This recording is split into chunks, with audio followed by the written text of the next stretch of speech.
Assalamualaikum warahmatullahi wabarakatuh.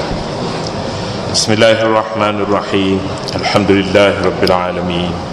Wassalatu wassalamu ala asyrafil anbiya'i wal mursalin wa ala alihi wa sahbihi ajma'in. Subhanaka la ilma lana illa ma 'allamtana innaka antal alimul hakim. Wa la hawla wa la quwwata illa billahil aliyyil azim. Semalam kita berbicara tentang sebab nuzul suratul Muddassir. Dinyatakan di dalam dua riwayat. Satu riwayat menyatakan Al-Walid ibn al-Mughirah pergi dengar bacaan Nabi SAW ketika Nabi berada di sisi Kaabah. Nabi baca ya ayyuhal muddassir qum fa'anzir wa rabbaka fakabbir. Kemudian Al-Walid ibn al-Mughirah, seorang anggota dari kabilah Bani Makhzum, dengar Nabi baca, lalu pada asalnya Al-Walid ibn al-Mughirah datang untuk berunding dengan Nabi tentang masalah dakwah. Masalah yang dibawanya ialah Muhammad, kamu berhentilah, puak kita ni sudah berpecah belah habis, tak disebabkan kamu berpecah belah. Jadi cakaplah sebenarnya kata Al-Walid, walaupun tak ada dalam riwayat ni, tapi dalam riwayat lain dia menyebutkan cakaplah wahai Muhammad, apa yang kamu mahu daripada dakwah kamu ini, kami sedia tunaikan, tapi dengan satu syarat, kamu berhenti dakwah, berhenti, kerana kaum kamu ini, kaum Nabi dan kaum Al-Walid ibn al-Mughirah pun sama lah. Kaummu, yakni Quraisy, tidak boleh dengar apa yang dikatakannya tauhid itu, kerana tauhid la ilaha illallah ini membawa arti akan runtuh semua sekali. Runtuh adat kami, budaya kami, pegangan kami, harta kami yang kami bina pun runtuh. Sekarang harta yang kami bina, yang dibina oleh ahli-ahli, orang-orang kaya di kalangan Quraisy, dibina di atas runtuhan kejahilan orang-orang Quraisy, jahilan. Jadi siapa yang lebih pintar, maka dia mempunyai kemampuan untuk mengumpulkan harta. Hei Muhammad, kamu berhentilah. Kalaulah kamu dengan tujuan berdakwah dengan tujuan untuk mendapatkan harta, kami boleh kumpul seberapa banyak harta yang kamu mahu. Kalaulah kamu ini mahukan wanita, kami boleh sediakan kepada kamu siapa yang kamu suka, kami boleh serahkan kepada kamu daripada jelitawan Quraisy. Jati-jati cantik tu katanya, aku boleh serahkan kepada kamu. Al-Walid ibn al-Mughirah, dia bercakap begitu bukan cakap sia-sia, sebab dia mempunyai kuasa. Mana jika keadaan itu Nabi menyatakan, kami mahu harta, sebanyak mana harta, berapa bukit emas, kami boleh sediakan, sebab dia orang kaya, dia mempunyai kuasa. Wahai Muhammad, jika kamu mahukan takhta, jadi tiga perkara dia ni: takhta, harta dan apa lagi ni? Jangan sebut kuasa, tidak tahu tu sah. Jika kamu mahukan takhta, kami boleh sediakan kepada kamu jadikan kamu seorang raja. Ini disebutkan dalam kitab-kitab sejarah. Nabi menyatakan, wahai Pak Walid, kami tidak sedia menerima, bukan tujuan kami mahu katanya orang-orang Quraisy menyembah Allah yang Maha Kuasa dan menerimalah ini sebagai wahyu. Itu jawabnya. Pak Walid pun balik dengan penuh duka cita. Belum pun sampai kepada kabilah dia, orang-orang daripada kabilah sedang menunggu apa akan jadi dalam perundingan Pak Walid ini, Al-Walid ibn al-Mughirah al-Makhzumi. Tapi ternyata Al-Walid balik dengan muka yang tak suka, duka cita balik. Kata puak-puak dia, ada perkara dan ini. Kalau Pak Walid ni, dia katanya balik dengan muka, pergi dengan muka lain, balik dengan muka lain, ini memangnya gagal perundingan itu. Memang pun gagal sebab Nabi dijangkanya menerima, tapi Nabi tolak awal-awal lagi apa yang ditawarkan oleh Pak Walid. Jadi sama ada yang turun, yang dibaca oleh Nabi itu ayat-ayat pertama daripada surah Al-Muddassir ataupun ayat yang pertama daripada surah Ghafir. Surah Ghafir ini kena ingat, nama dia Ghafir satu, Al-Mu'min satu. Suratul Mu'min pun nama surah dia juga, dan Ghafir dia juga, Al-Mu'min pun ini. Nabi baca surah ni, Ghafiriz zambi wa qabilit tawbi syadidil iqabi tawli la ilaha illa wa ilaihil masir, hinggalah seterusnya. Itu dalam riwayat menyebut. Kita sambung riwayat itu, sila lihat muka surat 492. Dia kata,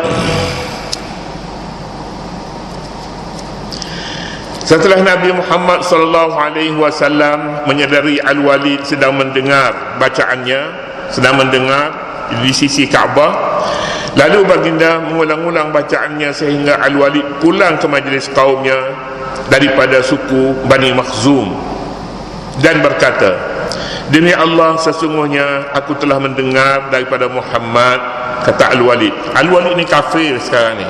Waktu ini dia tidak memeluk Islam, tetapi dengan sebab dia dengar apa yang dibaca oleh Nabi, hati dia mula berubah, mula goyang.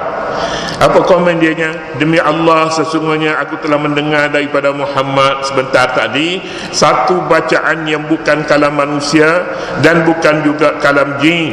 Ni dia kata ini bukan bicara, bukan bahasa manusia, bukan bahasa jin. Sesungguhnya bacaannya sungguh sedap dan indah. Sesungguhnya di pucuknya berbuah dan di pangkalnya pulanya semakin lebat buahnya. Sesungguhnya kata-kata ini memang unggul dan tidak ada yang mengatasi keunggulannya. Kemudian dia beredar ke rumahnya. Pak Walid pun balik ke rumah dia dengan penuh duka cita. Orang Quraisy hairan dan berkata, demi Allah, Al-Walid telah bertukar agama dan sudah pasti orang Quraisy akan turut bertukar agama mereka. Abu Jahal pun berkata, biarkanlah aku seorang sahaja menemui Al-Walid untuk menyelesaikan masalahnya. Abu Jahal ni lebih besar lagi, tapi dia sombong sebab dia ada harta, ada anak, ada takhta. Wanita, harta dan takhta. Seperti Haji, dia takhta tiga tu kena ingat. Kuasa tu, dia juga kuasa. Tiga ni makan orang ni. Harta, takhta dan wanita. Ini dia boleh beli orang ni, kalau ada barang ni boleh beli. Dan inilah yang digunakan oleh kafir Quraisy untuk membeli Nabi. Lalu Abu Jahal mendapatkan Al-Walid duduk di sebelahnya dalam keadaan sedih. Bertanya Al-Walid kepadanya, mengapa engkau kelihatan sedih? Jawab Abu Jahal kata, betapa aku tidak sedih, sedangkan orang Quraisy mengaib engkau, sedangkan engkau sudah tua, kerana engkau memuji-muji keindahan kata-kata Muhammad. Ini menjadikan orang duka cita katanya kepadamu. Kamu sudah tua tapi sudah termasuk hati dengan bacaan Nabi Muhammad sallallahu alaihi wasallam. Ikut kita ada komen sikit nanti. Mendengar cerca itu, Abu Walid naik marah Abu Walid, kata dia tua dan sudah masuk bertukar agama. Al-Walid naik marah, lalu bangun bersama Abu Jahal dan menemui kaumnya dan bertanya mereka, adakah kamu mendakwa bahawa Muhammad itu orang gila? Pernahkah kamu melihatnya diserang penyakit gila? Mereka menjawab, tidak. Katanya lagi, adakah kamu mendakwanya tukang tenung? Pernahkah kamu melihatnya menenung orang? Mereka menjawab, tidak. Katanya lagi, adakah kamu mendakwanya penyair? Pernah kamu mendengar dia bersyair? Pernahkah? Jawab mereka, tidak. Katanya lagi, adakah kamu mendakwa dia seorang pendusta? Pernahkah kamu menguji kebenarannya? Mereka menjawab, tidak. Ini kerana Nabi Muhammad sallallahu alaihi wasallam terkenal dengan gelaran Sadiq Amin. Sebelum baginda menjadi Nabi lagi, dia benar dan dia jujur. Lalu kaum Quraisy berkata kepada Al-Walid, kalau semuanya tidak, maka siapakah Muhammad itu? Jawab Al-Walid, dia adalah seorang pemecah belah antara suami isteri, keluarga dan anak-anak. Ayat-ayat 10, ayat-ayat 11 hingga 30 surah Al-Muddathir ini pun diturunkan. Ini hadiah Al-Quran bila didengar. Kalau orang kafir dengar Al-Quran yang dibaca, apa yang dibaca itu dipahamnya dan ditenangnya dan ditelitinya, didengarnya baik-baik, memberi kesan kepadanya hinggakan kekufuran. Al-Walid itu sudah mula runtuh. Jika tidak kerana sekatan Abu Jahal, sekatan kaumnya, maka Al-Walid ibn al-Mughirah, ketua musyrikin Quraisy ini, akan masuk Islam dengan mudah pada ketika itu. Tetapi halangannya ialah Abu Jahal dan rakyat-rakyat dan orang awam, pengikut-pengikut masing-masing yang ini mencerca Al-Walid. Ini namanya at-ta'sirul Qur'ani, at-ta'sir, kesan Al-Quran. Kesan Al-Quran ini bila dibaca dan didengar orang, dia memberi kesan yang sangat baik. Kesan yang sangat baik, bukan hanya kepada manusia, jika dibaca pada binatang liar. Binatang liar juga binatang akan jinak. Jika dibaca kepada orang sakit boleh tenang, boleh sembuh jika dibaca. Tapi bagaimana baca itu perkara yang kedua. Jika dibaca pada pokok-pokok yang subur dan berbuah, kalau yang masam itu jadi manis. Semuanya baca Al-Quran yang bila diperdengarkan kepada sama ada manusia, jin ataupun apa sahaja, dia akan membawa kesan yang positif. Kesan yang positif ini Al-Quranul Karim. Banyak kajian telah dibuat. Bila dibaca pada air, maka air akan berubah daripada dahulunya kotor. Tapi bila disiasat, bila diuji selepas itu, ternyata bahawa air tidak mempunyai lagi kekotoran seperti sebelum ia dibaca. Itu dia. Barangkali kerana mendengar kisah seumpama ini, dah juga orang jual air kosong. Kita kata air kosong, air mineral yang dibaca katanya oleh 40 orang hafiz. 40 orang hafiz dibaca di tengah-tengah Masjidil Haram, baca pulaknya. Jadi jual air ni dah dibacanya macam mana? Tidak dibaca 40 orang hafiz, dibaca di depan tape tu, baca, kemudian diperdengarkan tape tu dalam rumah pun boleh. Macam tu, macam ni tak jadi, macam ni niat tak ikhlas. Kalau bacaan tu bacaan orang dengan ikhlas betul-betul, kita kalau kita percaya pun, kita mempunyai hujah yang kukuh sebenarnya bacaan Al-Quran yang dibaca oleh 40 orang hafiz.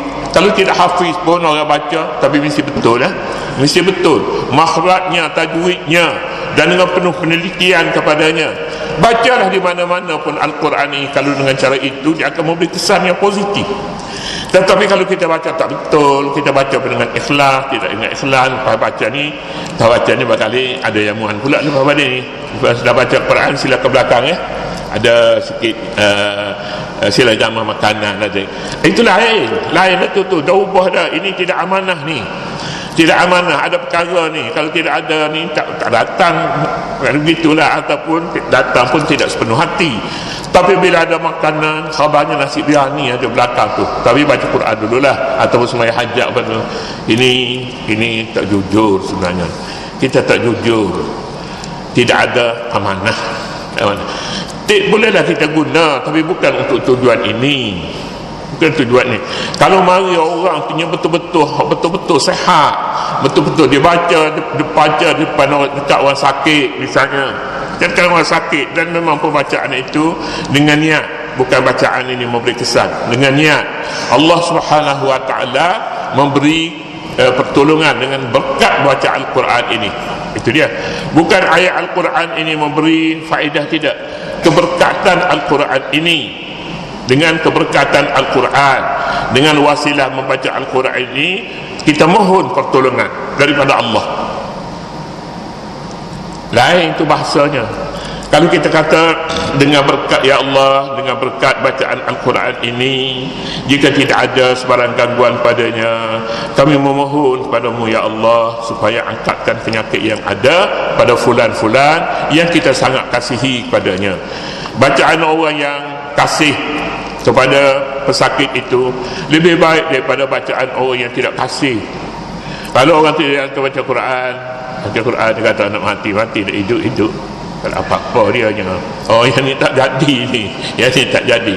Mahulah pilih orang tu siapa, orang itu benar-benar jujur dan ikhlas mahukan sakit ini sehat kembali. Bacaan itu bacalah semua Al-Quran tu daripada awal hingga akhirnya mempunyai keberkatan itu, ada keberkatannya. Tapi ada surah-surahnya, surah-surah ayat kursi ada kelebihannya, itu sabit dalam hadis. Qul huwallahu ahad, qul a'udzu birabbil falaq, qul a'udzu birabbin nas. Ini ada faedahnya. Faedah tidak ada satu surah yang khas dibaca untuk menyembuhkan penyakit. Tidak ada satu surah khas, tak ada. Tetapi ada ayat-ayat Al-Quran bila dibaca dan tiup pada air akan berubah. Air akan berubah. Jika dibaca pada binatang liar, binatang akan jadi jinak.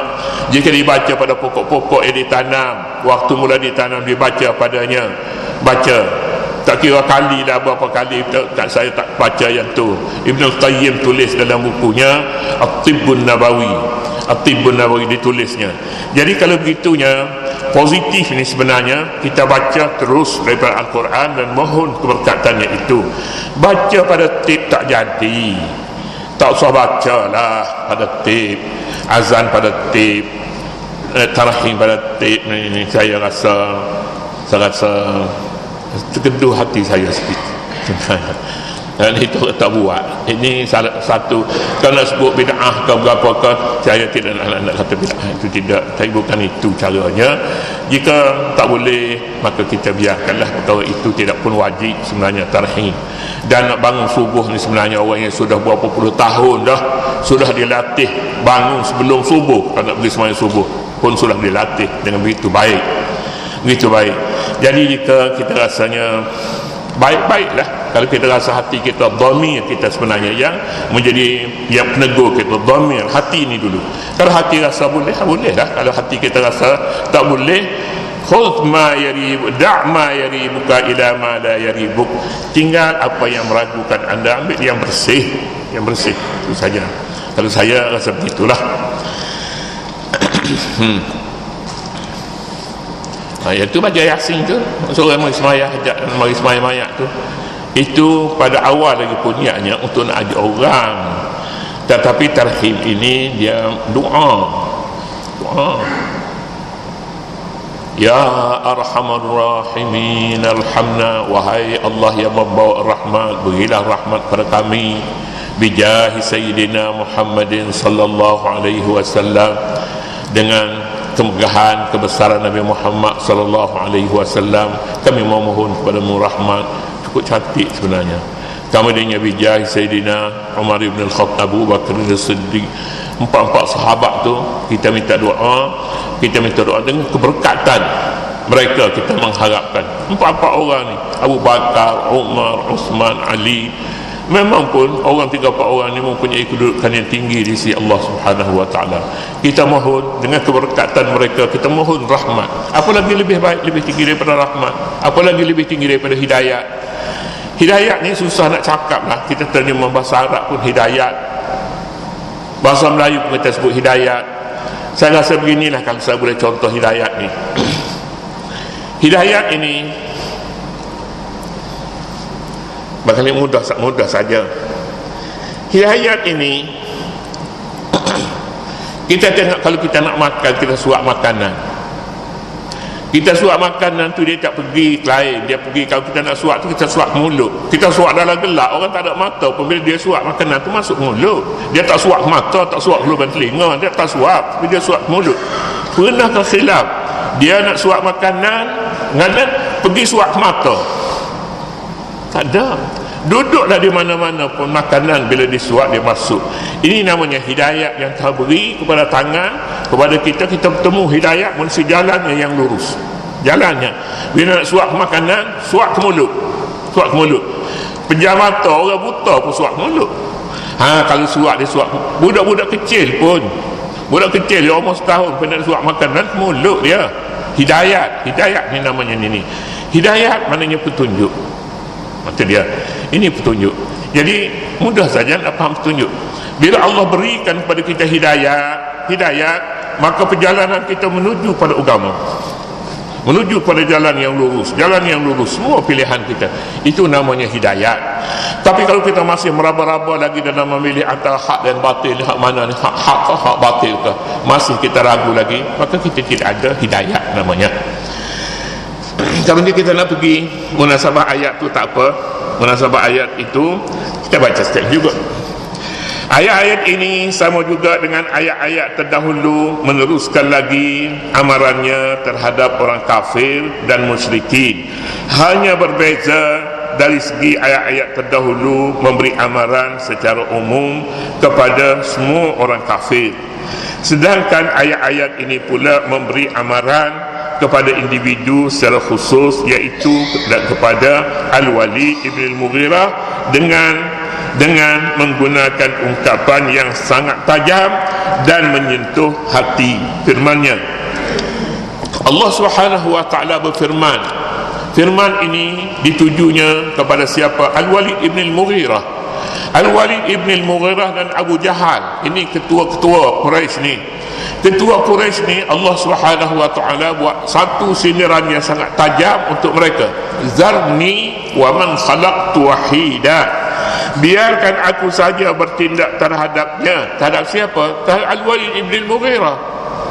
Dan dia merasakan bila tinggal majlis bersama Nabi, dia balik pada puak-puak dia terus kekalkan dengan agama syirik dia. Padahal dah bergoyang dah syirik dia tu, nak masuk Islam dah. Inilah dia pentingnya kawan-kawan yang jujur dan ikhlas. Ini pengaruh masyarakat sekitar, pengaruh masyarakat. Semua masyarakat kita katanya sesat, Muhammad tu penyair, Muhammad itu orang gila, Muhammad ini orang yang membawa berita lapuk umpamanya. Jadi kalau semua orang kata begitu, masuk dulu dalam telinga kita, kebenaran pun ditinggal kosong, syirik datang duduk pada tempat itu. Jadi Tuhan firman, zarni wa man khalaqtu wahida, tinggalkan aku saja bertindak terhadap orang itu, Abu Jahal. Siapa lagi ni? Al-Walid ibn al-Mughirah. Aku boleh bertindak terhadapnya. Jadi tentulah bila Allah Subhanahu wa taala membuat pengakuan, biar aku bertindak terhadapnya. Ini satu kata-kata yang merangsangkan Nabi Muhammad sallallahu alaihi wasallam yang mula menjalankan kerja-kerja dakwahnya. Tuhan ambil balik, halangan itu besar, tinggalkan saja, biar aku yang bertindak untuk melindungi kamu daripada halangan itu. 74:11. Kesombongan Al-Walid melampaui batas dengan sikapnya yang memandang buruk terhadap Islam dan umatnya. Namun Allah Subhanahu wa taala dengan kehendak dan kekuasaannya tidak akan membiarkan terus-menerus memusuhi Islam dan menyikat orang ramai daripada hidayah dan pedoman hidup Al-Quran. Firman Allah, zarni wa man khalaqtu wahida. Zarni wa man khalaqtu wahida, biarkan aku sahaja membalas terhadap orang yang aku ciptakan dia seorang diri. Ayat ini ditujukan kepada Muhammad sallallahu alaihi wasallam bagi menghiburkan hatinya yang sedang diancam kaum musyrikin. Kata-kata zarni, biarkanlah aku sahaja. Wahida artinya seorang diri. Aku jadikan dia seorang diri. Aku tidak jadikan orang lain itu bersama dengan dia sejak awal. Tidak. Perkataan seorang diri boleh dirujuk sama ada merujuk kepada Allah, aku cipta, tidak berkongsi dengan sesiapa pun, ataupun kepada makhluk tertentu yang diciptakannya. Kedua-duanya boleh, sama ada merujuk kepada Allah dirinya atau merujuk kepada orang tertentu, Al-Walid ibn al-Mughirah ataupun Abu Jahal. Jika dirujuk kepada Allah, ada dua pengertiannya. Pertama, biarkanlah aku seorang diri menyeksakan si kafir ini dengan seksaan yang amat berat. Kedua, biarlah aku dan makhluk aku ciptakan, sedangkan aku tidak berkongsi dengan sesiapa pun pada menciptakannya. Jangan ada sesiapa yang mengganggu pentadbiran aku terhadapnya. Jika ayat ini dirujuk kepada makhluk, maka beberapa pengertian juga. Misalnya, biarkan aku dan makhluk yang aku ciptakannya, sedangkan dia dahulu seorang diri dalam rahim ibunya, tiada harta, tiada anak, kemudian aku beri kepadanya nikmat-nikmat daripadaku. Satu makna zarni. Makna yang kedua, jika kita maksudkan zarni wa man khalaqtu wahida, itu makhluk tertentu, dia boleh membawa makna yang kedua, biarkan aku dan makhluk yang aku jadikan tiada tandingan sepertinya. Ini terkenal, ini kerana Al-Walid memperkenalkan dirinya sebagai tiada tandingan, sebagaimana dalam kata-katanya yang masyhur. Ini Abu Jahal, Al-Walid membuat suatu pengakuan. Kata dia, pernah dia mengaku, Anal wahid binul wahidi laisa li fil arabi nazirun wala li abi naziru. Maksudnya, apa dia maksudnya?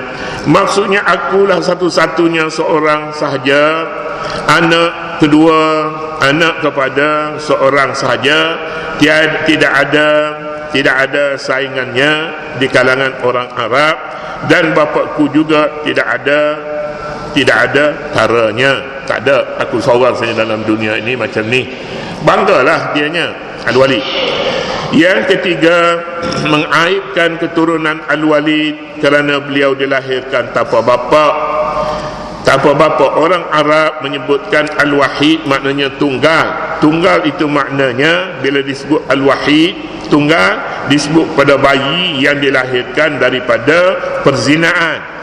Pada kita, tafsiran Al-Wahid dengan anak zina tidak sesuai dengan persekitaran ayat ini. Tidak anak zina, walaupun Al-Walid ibn al-Mughirah ini kenal dia dengan Al-Wahid, orang gelar dia Al-Wahid. Wahid ni tunggal kerana dia tak ada bapa. Bapa dia tak ada. Jadi bapa dia tak ada, aib lah di kalangan orang Arab. Orang semua ada anak, tak orang ada bapa, tapi dia tak ada bapa. Kemudian ayat 74, 12 katakan sambung pula, masih lagi tentang Al-Walid ibn al-Mughirah. Wallahu subhanahu wa ta'ala a'lam. A'udzubillahi minasyaitonir rajim. Bismillahirrahmanirrahim. Rabbana ighfir lana dhunubana wa liwalidina wa limashayikhina wa li jami'il muslimin wal muslimat wal mu'minin wal mu'minat al ahya'i minhum wal amwat. Wa sallallahu ala nabiyyina Muhammadin wa ala alihi wa sahbihi wa sallam. Walhamdulillahi rabbil alamin.